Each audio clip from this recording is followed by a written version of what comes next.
look upon, King Indra, unafraid, cut it to pieces with his thunderbolt.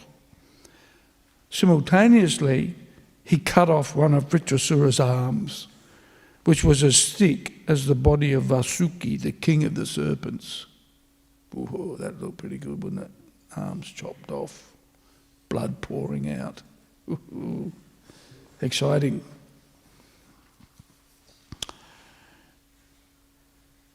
Chinaika bahu parighena britraha samrabdha asajya grihita vajram hano tatadendram atarmarebham vajram chahastanya patanmakonaha. Although one of his arms was severed from his body, just because he had his arm chopped off, that wasn't going to stop him. In fact, I think he gets the other arm chopped off, and that doesn't stop him either. Vritrasura angrily approached King Indra and struck him on the jaw with an iron mace. He also struck the elephant that carried Indra. Thus, Indra dropped the thunderbolt from his hand. Oh, this is the weapon that can kill Vritrasura, and he's dropped it. Huh? It's like the hero defending himself with, well, a hero defending himself with his gun, but then the enemy knocks the gun out of his hand, and there's a big struggle, right?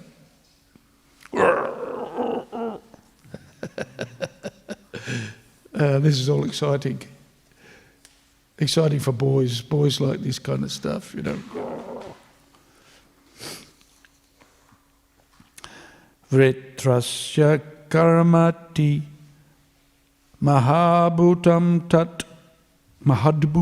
tat surasuras charana siddha sangaha. Oh, this is all the demigods and everybody getting worried now. Apujayam stat puruhuta sankatam niriksha haheti vichu krusur prisham. The denizens of the various planets, like the demigods, demons, charanas and siddhas, praised Vritrasura's deed, but when they observed that Indra was in great danger, they lamented, alas, alas. Ha ha. Niriksha ha heti. They're worried. Indro nabarjam jagrihe vilajitas chutam swahastadari sanido punaha tamaha britro haraata vajro chahi swashatram shatrum navishadakalaha.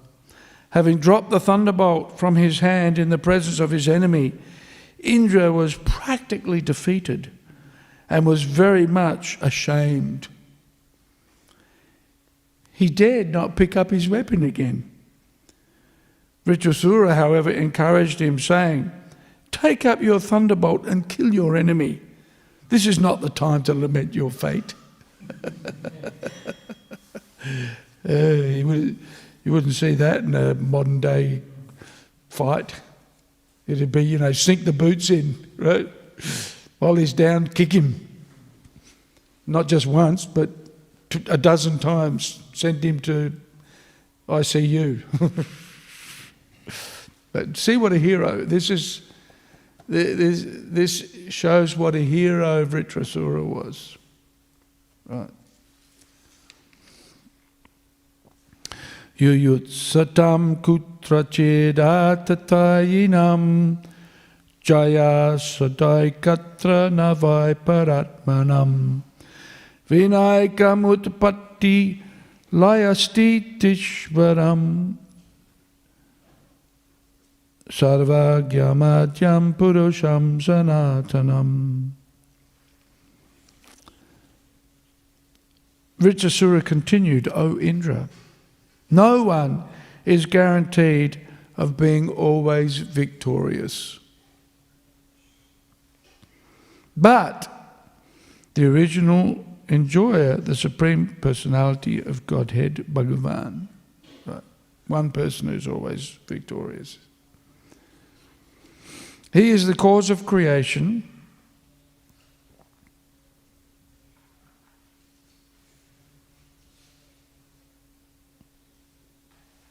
Utpatti. Maintenance and annihilation. Utpattilaya stitishvaram. He's the cause of creation, maintenance, and annihilation. So, no one is guaranteed of being victorious except the Supreme Personality of Godhead. He is the cause of creation, maintenance, annihilation, and He knows everything.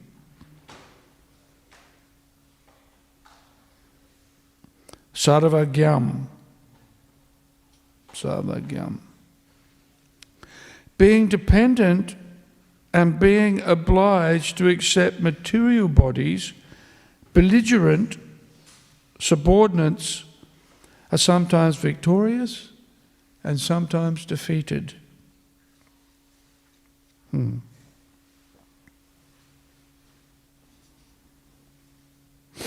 So let's have a look here.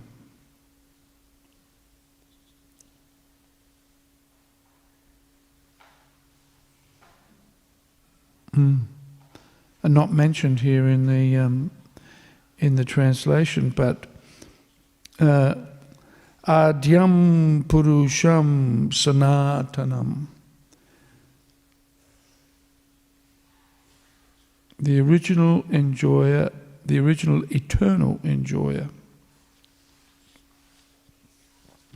Purport. The Lord says in Bhagavad Gita, chapter 15, text 15, Savasya Chaham Ridishani Vishto Matasmiti Gyanam Apohanam Cha. I am seated in everyone's heart, and from me come remembrance, knowledge, and forgetfulness. When two parties fight, the fighting actually goes on under the direction of the Supreme Personality of Godhead, who is Paramatma, the Supersoul. Elsewhere in the Gita, chapter 3, 27, the Lord says, Prakrite Kriyamanani Gunai Karmani Sarvasaha Ahankara Vimhudatma Kartahamiti Manyate. The bewildered spirit soul, under the influence of the three modes of material nature, thinks himself the doer of activities that are in actuality carried out by nature. Gunai karmani sarvasaha. The living entities work only under the direction of the Supreme Lord. The Lord gives orders to material nature, and then she arranges facilities for the living entities. The living entities are not independent, although they foolishly think themselves the doers. Karta. Kartaham iti manyate. I am the doer. Iti, thus. Manyate, thinks. Right? Victory is always with the Supreme Personality of Godhead.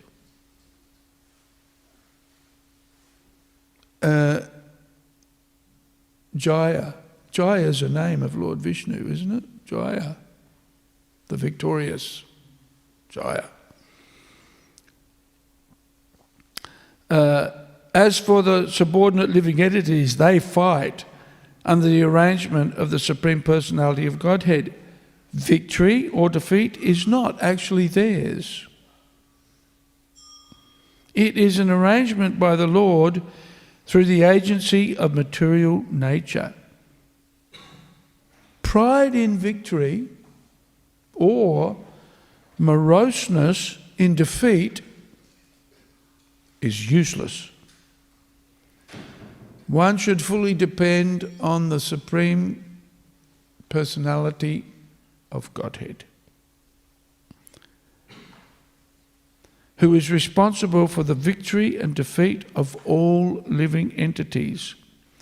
The Lord advises, Niyatam kuru karma tvam, karma jayo hiya karmanaha.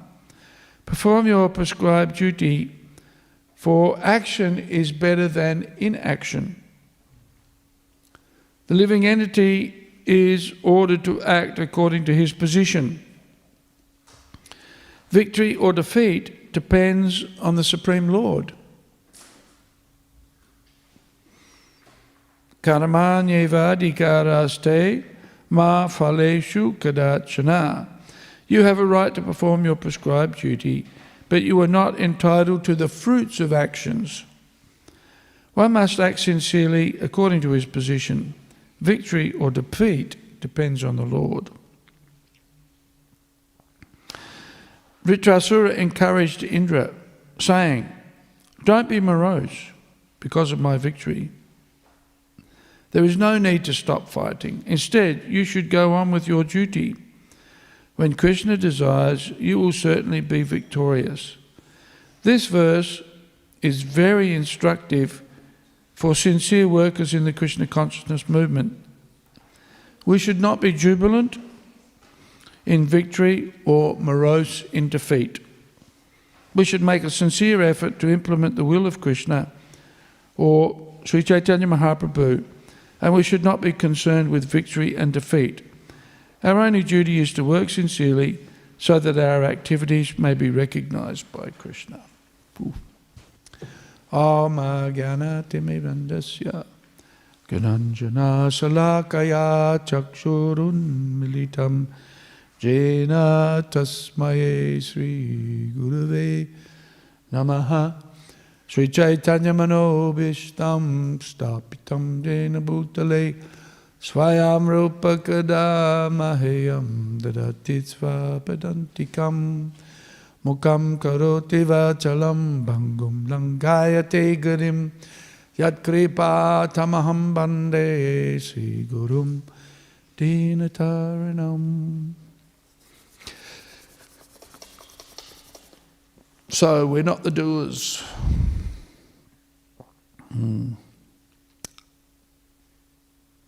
Upadrashta Anumanta Cha. The Lord is the overseer and the permitter. Isvaraha Savabhutanam Videsha Juna Tishtati Brahmayam Savabhutanam Yantra Rudhani Mayaya. Krishna explains in the 18th chapter of the Bhagavad Gita how Krishna is situated within the heart of all of the living entities, and he's directing their wanderings. And Prabhupada makes that point here. The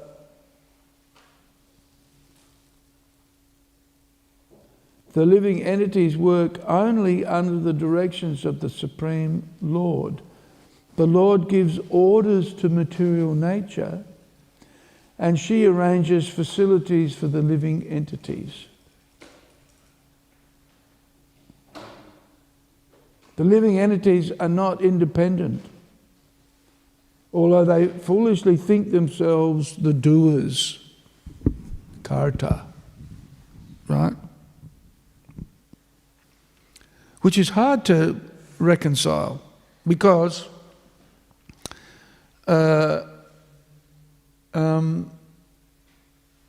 we certainly feel like we're doing things, right?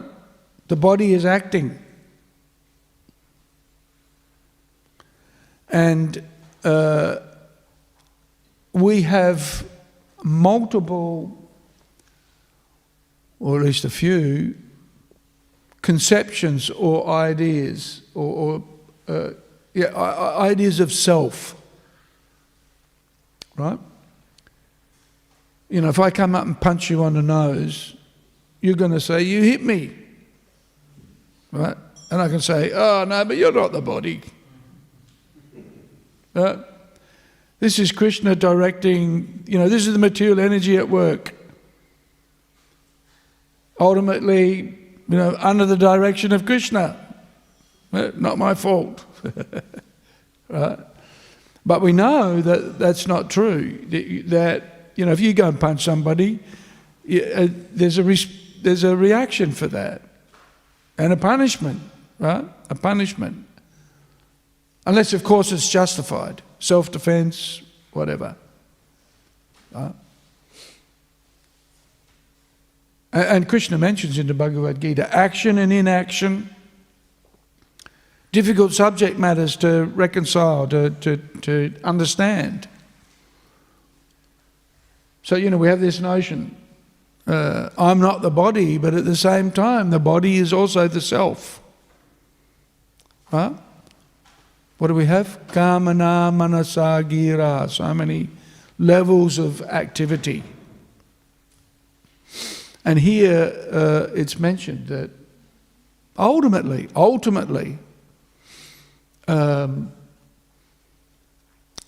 the activities performed by the living entity are actually, when they manifest in the physical, that's under the direction of the material energy, ultimately then under Krishna's direction. Krishna's directing the wanderings of all of the living entities, also directing the material energy. But that doesn't absolve us of any that doesn't remove the responsibility for us to behave according to principles. Because we know the activities of the living entity, even though they're directed by Krishna and they're executed by the material energy, they come about as a result of the desires of us, right? Doesn't happen, randomly or whimsically. It's very ordered and very structured. It's working under Krishna's direction. But it's interesting because we have various conceptions of self. The living entity, the jivatma, the pure spirit soul. But when, Prabhupada gives the example, when like a drop of water falls from the sky, and when it's falling, it's in its pure, clear, clean state. But when it hits the dirt, what have you got? Mud. Yeah. So it gets mixed up, just like the living entity gets mixed up with the material energy. And in mud, how do you distinguish the water from the dirt? It's mud. You can't. It's not clear. The water's no longer clear. Although the water's there. Right? The water is present in mud. So the living entity and the material energy is also present, but mixed up with the material energy. And of course, the various yoga practices are meant to provide us with that ability to see clearly again, or to differentiate the pure state of our being, our original spiritual being, from the workings of the material energy. And so this description is being given here. Prabhupada's giving this description. It's actually the material energy at work. And this underpins Vritrasura's argument with Indra, or his presentation to Indra. You shouldn't become morose because there's some setback. Jaya, Jayo, Labha, Labo. What is it? You'll get victory and defeat, happiness and distress, profit and loss. These are the comings and goings of the material world. And one has to tolerate these. Tangs tatikshaspa bharata. We have to tolerate the comings and goings. One day you'll have some money, the next day it'll be gone. And you know, we don't get too disturbed by that. Or we shouldn't get too disturbed. Although, you know, it's nice to see money go into your bank account, right? Ooh, got some money. Got my pay. Right? You work hard. Nanda? You work hard? Yep. If your boss stopped paying you, would you work still? No. You like your boss, but not that much. So when some money goes into your bank account, there's a sense of relief, right? Ooh, they paid me this week. Huh? But then, you know, children's school fees, medical bills, mortgage, money comes out, no, I'm losing. Of course, we're not really losing, we're just paying for what we owe, right? So these are natural occurrences that we experience all of the time, and we generally don't take too much notice of it. Although, you know, if you get a tax return and you get a few $1,000s in the, you think, oh, great. So we think this is the nature of the material world, the comings and goings.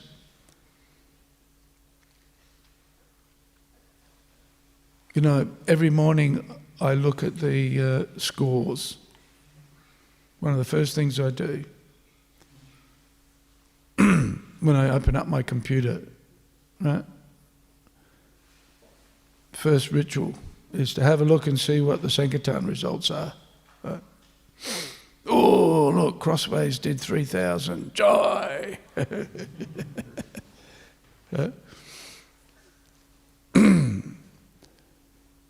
So we do look at the results of our activities, but at the same time, we know that ultimately Krishna's in charge, right? Ultimately.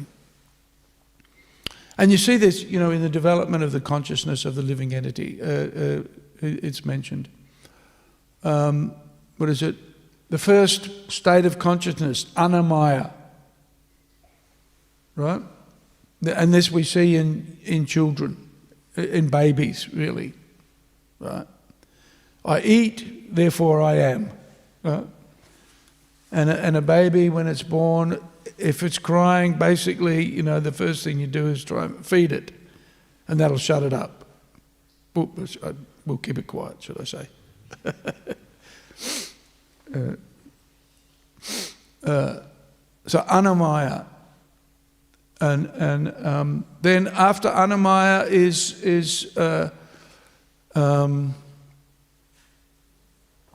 pranamaya, right? Which is a further development, and that is, I am what I do. You know, what I do is me, that kind of consciousness. And you see that in children especially, but you know, in sport especially. The footballer marks the ball and then kicks a goal.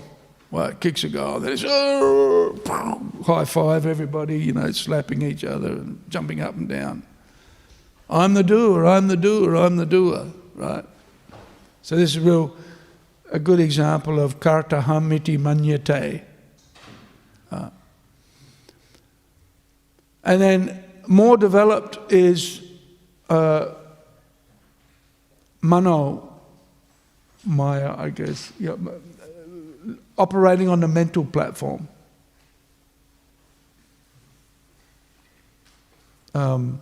Intellectual, and we see that in art and drama and music, poetry. There's creation on a subtle level. The pranamaya is action on the gross level, but the Manamaya is on the subtle level. And it often reflects what's going on the gross level, or even is an impetus for what happens on the subtle level. On the gross level, the subtle.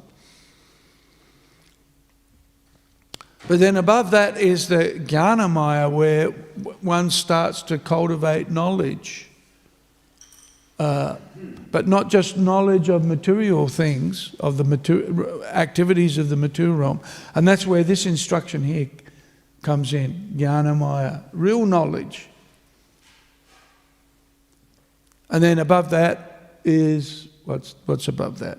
Anandamaya is the bliss or the pleasure of acting on the spiritual platform. The Jnanamaya is to understand the spiritual platform, as opposed to the lower levels, which are pretty much steeped in an understanding from the physical, from the material point of view, which is described here. But at the Jnanamaya level, there's an understanding of spiritual principles above the material. And then Anandamaya is acting on those spiritual principles, and that's where the pleasure of spirituality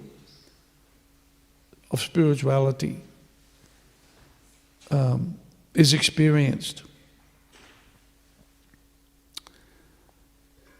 So Vritrasura is showing his unique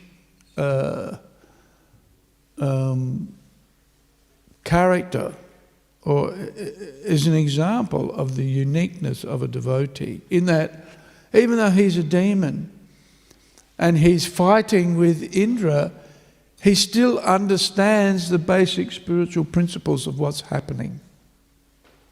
So a devotee is acting on the physical. We have Annamaya, right? At 9 o'clock, what happens? Huh? Prasadam, yes, Prasadam time coming up. Unless somebody's gone in and pinched all the puris. And even, pranamaya, there are a lot of activities that we perform as devotees. Mangalartik, dressing the deities, cooking, kirtan, there's physicality in what we do. And there's mental. Manmana bhava mad bhakto madhyaji mam namaskuru, right? Krishna says, become my devotee, think of me. So there's mental activities, and of course cultivation of knowledge, and all of this ultimately culminates in Ananda. So a devotee is very active on all of these levels, and in that way is very unique, and we can see that with Vritrasura, such a hero, and unique in his understanding. He's a demon, but because he's a devotee, one of the corollaries of bhakti is jnana, knowledge, and also virakti, right? Renunciation. He's going to die. Most people are going to be upset if they're going to die, but he's not upset at all. So there's that degree of detachment that comes from jnana, real knowledge, and also ananda. One of the reasons, symptom of bhava is, Ripaka Swami explains, is this notion of detachment, but not, living in a secluded place so that you can't be distracted by the allurements of the material realm. Right? Not that kind of virakti. That also is a form of renunciation, but renounced even in the face of allurement. Right? So the Parivrajikacharya, you know, the Paramahamsa, goes anywhere and everywhere instead of staying in a place of seclusion to avoid the allurements of material attraction, which is good for the beginner, you know, for the neophyte, for the sadhaka. That's good, that's appropriate. But for one who's spiritually advanced, they are not attracted to the allurements, even they may notice them. Huh? You know, there's that story where Srila Prabhupada was giving darshan, and he was an attractive lady was talking to him, and he was with his servant, and then his servant got up and walked out, and then later Prabhupada chastised him. He said, "What are you doing, leaving me here with this lady?" And so, you know, Prabhupada's pointing out, you know, I may be you know, maybe a advanced devotee, but, you know, at the same time, we still have to be careful. Everybody has to be careful. And setting the proper example also. So, a Paramahamsa or a Parivraj, you know, an elevated devotee still sees the working of the material world, right? Still sees what's happening, but at the same time has this ability to perceive the spiritual separated from the material and how they work together. And we're seeing that here with Vritrasura. He's able to discriminate effectively and able to determine the spiritual activity from the material. And he's seeing Indra, who's, you know, supposedly the king of the demigods, and so therefore should be an advanced devotee, right? Should be, and yet he's attached. Whereas Vritrasura is a demon. What is it? Asura Indra. He's the king of the demons. Whereas Surendra, that's Indra, is the king of the demigods. This is the irony, I guess, or the what do you call it?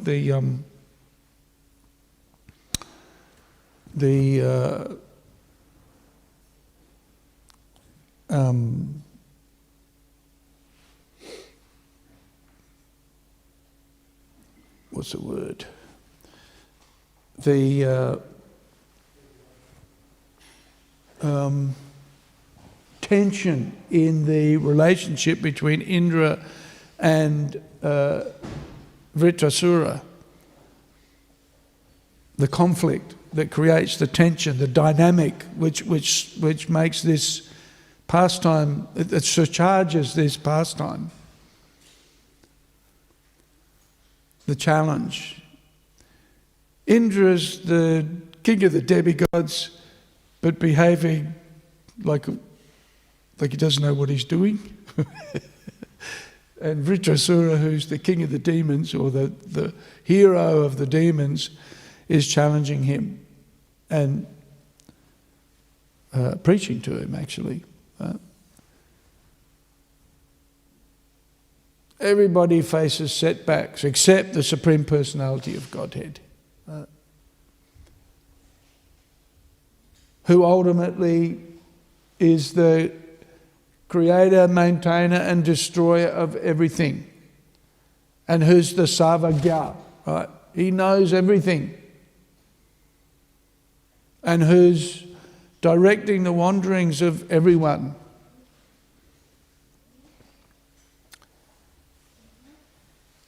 And who's arranging our setbacks and our victories.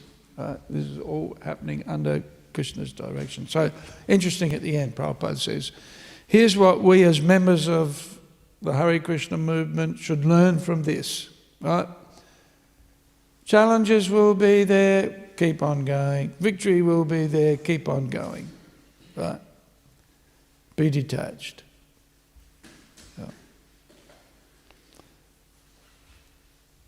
Don't be attached, Prabhu. Although, when somebody does something stupid, it's pretty easy to get upset. Even Prabhupada would get, Prabhupada would see a dripping tap and he'd tell the devotees, turn that off. Devotee still pays attention to detail and still tries to do everything properly. Not that, it's okay, it's all Krishna's arrangement. Right?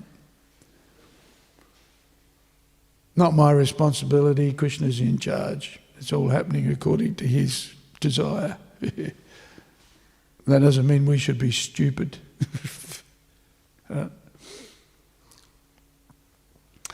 Okay, does anybody have any comments or questions? Very interesting.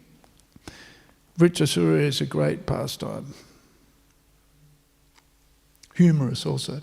Krishna has a sense of humour.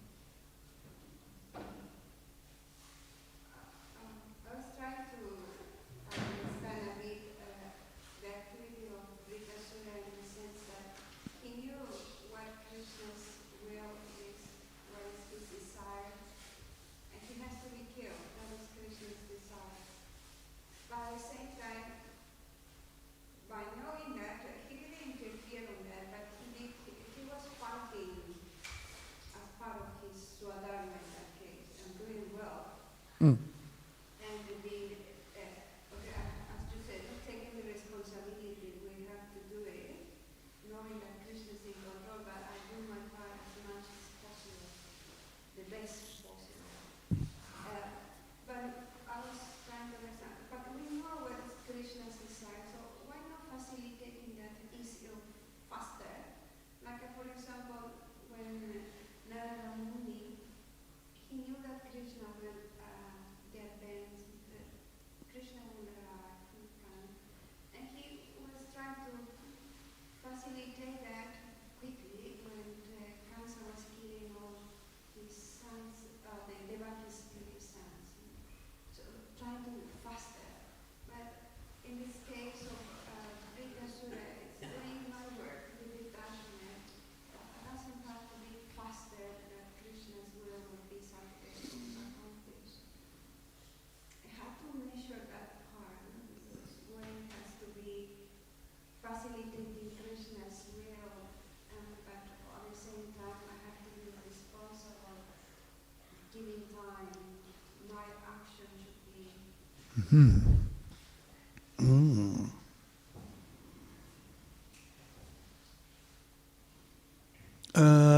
Kala Desha Patra. Time, place and circumstance. Context is everything.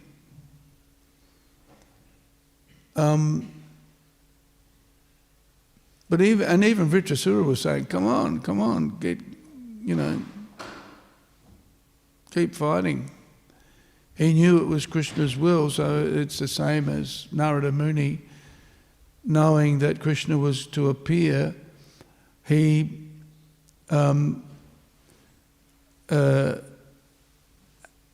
encouraged Kamsa by telling him, you don't know which son is going to kill you. You can't be sure that it's going to be the 8th son.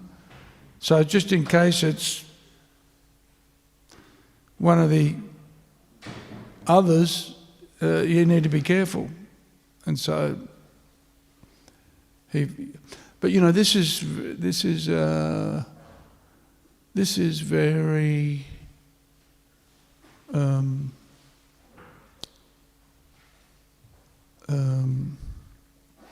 difficult to understand.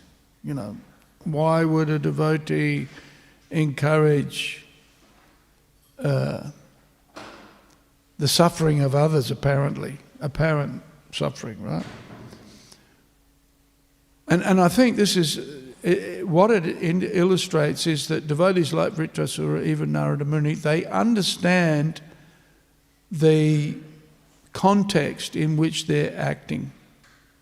And so they have a deeper understanding of the past and what's going to happen in the future. So they have a much deeper understanding of events and the purpose of the events and the outcomes, the conclusions. Right?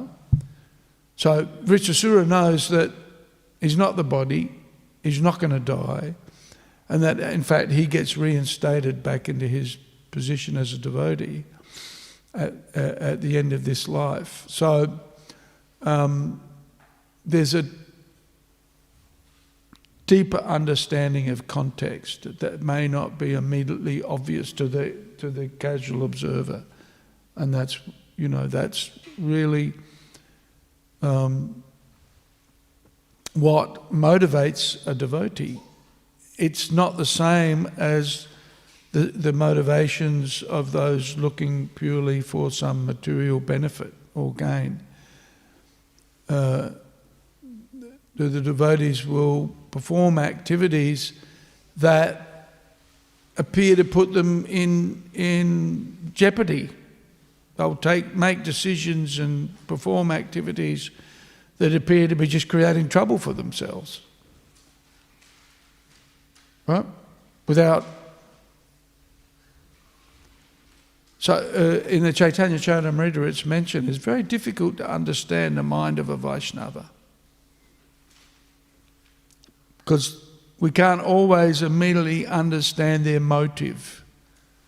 Right? Their motive will be to serve Krishna, but how? Why? What are the details? Right? In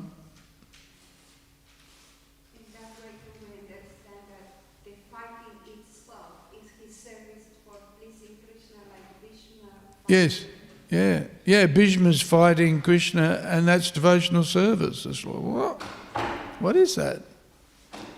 So from the material perspective, it looks odd. Yeah. And even Krishna has reasons for doing things. Desires. Right? Krishna's Atmarama, fully self-satisfied, but yet he performs pastimes as a result of desire. We have desire because he has desire. Anandamayo Bhyasat. We're all pleasure-seeking, and we get that from Krishna. And even Krishna, who's the God, who's fully self-satisfied, he also has desires to do things. Right?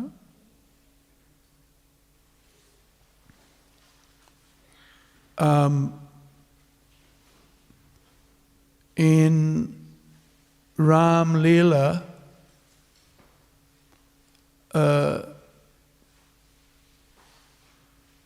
he has friends, right? Who's Ram's friends? Sugriva, right? But in Ram Leela, the friendship is with awe and reverence, right? Ram's friends don't want to offend Ram.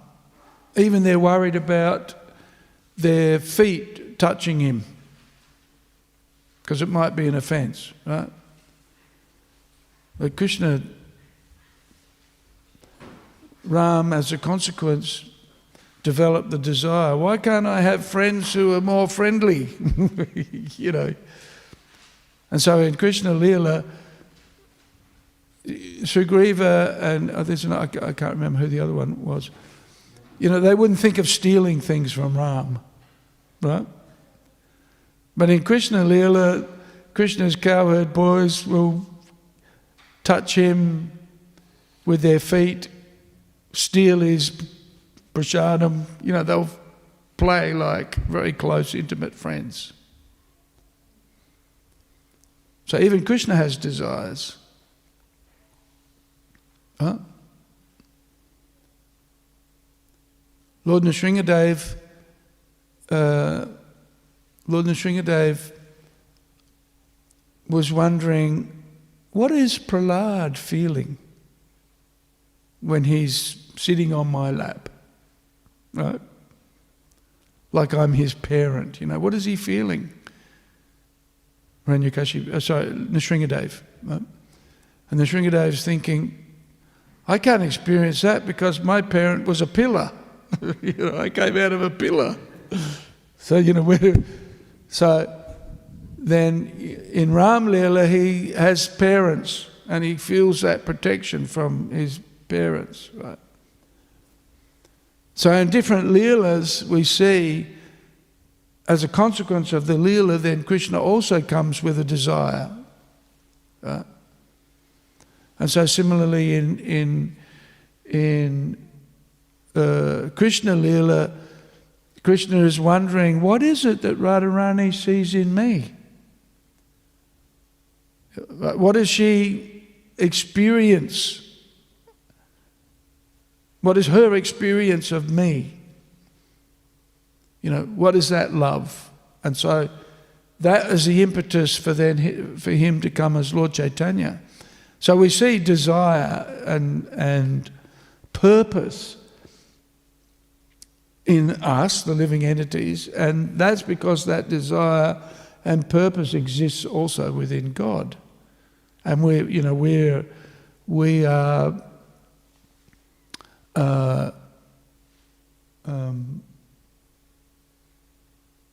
facsimiles, I guess you could say, in one sense. Not entirely the supreme, but also because we are part and parcel. What is it? Mamaivam sa jiva loke jiva bhuta sanatanaha. We're part and parcel of Krishna. And so because God has those things, we have those things. The source will be found.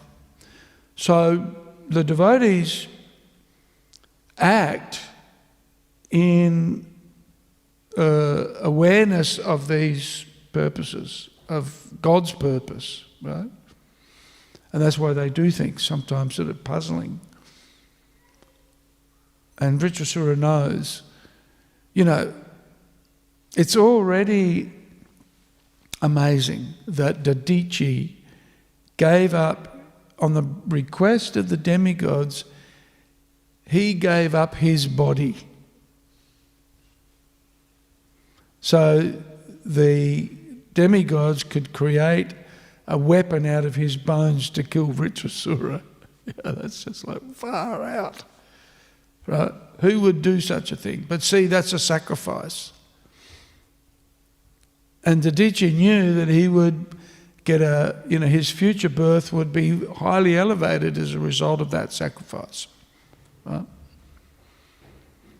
And so therefore we see in Srila Prabhupada, he's already elevated to be on that platform.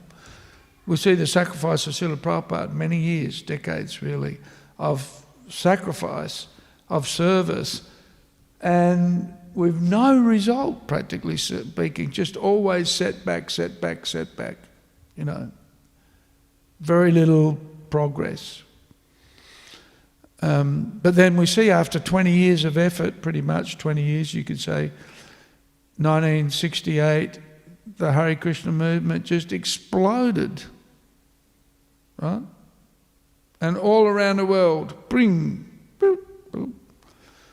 And so then all of a sudden, all of the struggle that Prabhupada went through, they say overnight success is rarely overnight. It's the result of years and years and years of hard work. Right? Just working on that. So, context is everything, and understanding Krishna's purpose is part of what motivates a devotee. And so that's why, we see Narada Muni encouraging Kamsa, apparently. But actually Narada Muni is just facilitating Krishna's pastimes and appearance. Same here with Vritrasura. He's saying, come on, fight. And you would think, ordinarily, from the external perception, he'd be happy that Indra didn't pick up his that he dropped his weapon. You're not going to get me. Instead he says, pick up your weapon, fight. Kill me, effectively he's saying, kill me, because he knows the weapon created from Dadichi's bones was created under the instruction of Lord Vishnu. And so therefore, anybody who's going to be killed by that weapon is going to be liberated.